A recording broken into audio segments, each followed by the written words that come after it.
Breaking news, the White House now says that Ukraine and Russia have agreed to a ceasefire covering the Black Sea and energy infrastructure. But there are conflicting statements on the details coming out of Kyiv and Moscow.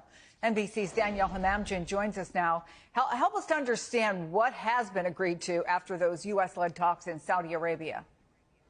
Yeah, Chris, the Russian Foreign Minister Sergei Lavrov had previously said a new deal on the Black Sea was possible, but that it would come with strict conditions. Among Russia's concerns, that Ukraine would use empty ships to deliver weapons. What do the Russians say now, and what do they get in return? The Americans have agreed to restore Moscow's access to international markets for its agricultural products. You'll remember that back in 2022, when the war started, sanctions were imposed, market access was denied, and so the U.S. is now saying it will help free up markets for Russia.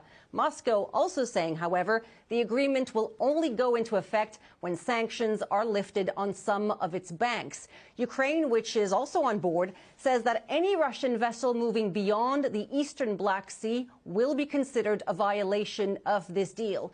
On the surface, this appears to be, if I can put it this way, the grain deal 2.0. That deal, struck back in 2022, allowed Ukraine to export its grain in exchange for the lifting of restrictions on some Russian exports. But that deal fell apart in 2023. So it's a restoration of this agreement, Chris, with a few tweaks. Both sides have also agreed to, quote,